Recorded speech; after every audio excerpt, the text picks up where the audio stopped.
আজকে আমরা শিখব আল্লাহর সাথে কিভাবে কথা বলতে হয়। হ্যাঁ, আপনি ঠিক শুনেছেন। এটা শুধু একটি বিষয় না, এটা আপনার জীবনের মোড় ঘুরিয়ে দিতে পারে। আপনি হয়তো অনেক পাপ করেছেন, ফিরে আসতে ভয় লাগে। আপনার ভিতরে যদি একটু আশা থাকে, তাহলে বলবো এই ভিডিওটা আপনি মিস করেন না। কারণ এই ভিডিওতে আপনি জানবেন আপনি কিভাবে নিজের ভাষায় আল্লাহর সাথে কথা বলবেন, কিভাবে ছোট্ট একটা দোয়া আপনার আখিরাত বদলে দিতে পারে। এই ভিডিওটা আপনার ও আল্লাহর মাঝে একটা নতুন দরজা খুলে দিতে পারে। একবার মন দিয়ে শুরু থেকে শেষ পর্যন্ত দেখে ফেলেন ভাই, হয়তো আজই হবে আপনার ফিরে আসার দিন। এক, আল্লাহ দেন এমনকি যখন আমরা চাই না। চলুন আমরা ফিরে যাই আমাদের আদি পিতা আদম আলাইহিস সালামের কাছে।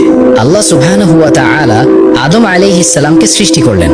তারপর তিনি আদম আলাইহিস সালামকে জান্নাতে জায়গা দিলেন, খাবার দিলেন, পোশাক দিলেন, একজন সঙ্গী দিলেন হাওয়া আলাইহিস সালাম।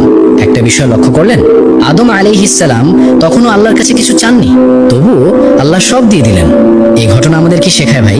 আল্লাহ সুবহানাহু ওয়া তাআলা আমাদের দেন এমনকি যখন আমরা চাই না কিংবা চাইতে ভুলে যাই। আপনি কি কখনো ভেবেছেন আজ আপনি যে নিঃশ্বাস নিচ্ছেন, আপনার হাত পা ঠিকঠাক কাজ করছে, আপনার ঘরে খাবার আছে, আপনি আজ বেঁচে আছেন, এই সবই আল্লাহ সুবহানাহু ওয়া তাআলা দিচ্ছেন, আপনি চাইলেও না চাইলেও। কারণ আল্লাহ সুবহানাহু ওয়া তাআলা হচ্ছেন আর রহমান, অশেষ দয়ালু, আর রাজ্জাক, যিনি রিজিক দান করেন। আপনি যদি কখনো ভাবেন আল্লাহ তো আমার দোয়া কবুল করেন না, তখন একবার ভাবুন আমি তো চাইওনি, তবুও কত কিছু আল্লাহ সুবহানাহু ওয়া তাআলা দিয়েছেন। তাহলে আপনি যদি আল্লাহর কাছে হাত তোলেন, আপনি যদি ভালোবাসা নিয়ে ডাকেন, তাহলে কি তিনি আপনাকে শুনবেন না? শুনবেন ভাই, তিনি সবসময় শুনেন, তবে শুধু কান দিয়ে না, তিনি আপনার হৃদয়ের কান্না শুনেন। দুই, আদম আলাইহিস সালামের ভুল ও দোয়া। আমাদের পিতা হযরত আদম আলাইহিস সালাম জান্নাতে ছিলেন, আল্লাহ তাকে সবকিছু দিয়ে দিয়েছিলেন, তবু একসময় তিনি একটি ভুল করে ফেললেন। আল্লাহ যেই গাছ থেকে আদম আলাইহিস সালামকে দূরে থাকতে বলেছিলেন, সেই গাছের ফল খেয়ে ফেললেন। এখন একটু ভাবুন তো, এই ভুলটা করার পর আদম আলাইহিস সালাম চাইলে কি করতে পারতেন?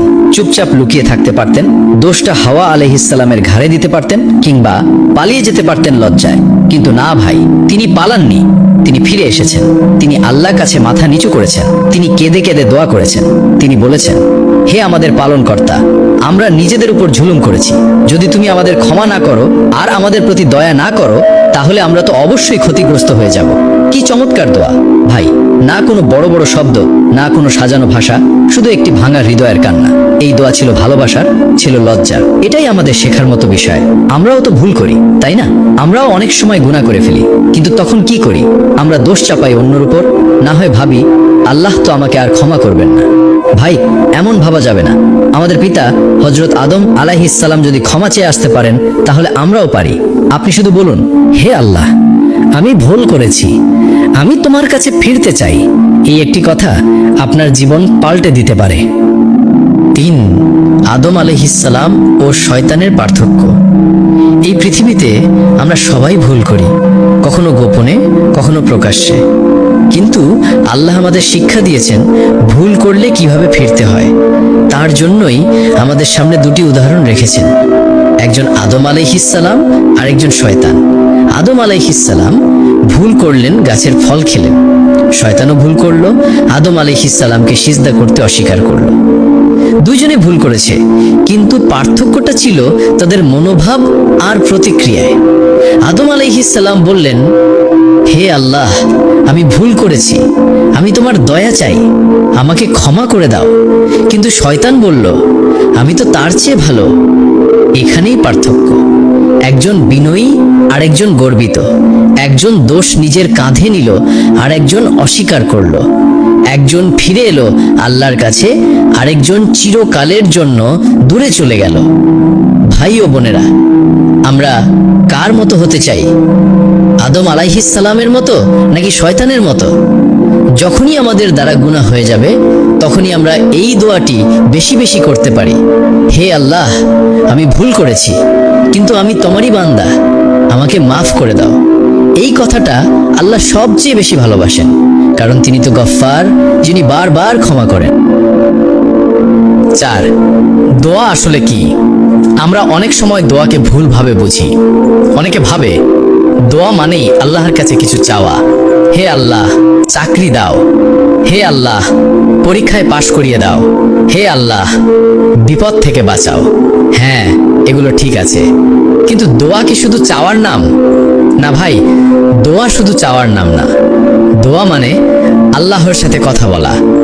দোয়া মানে আপনি বিশ্বাস করেন যে আল্লাহ আপনাকে শুনছেন।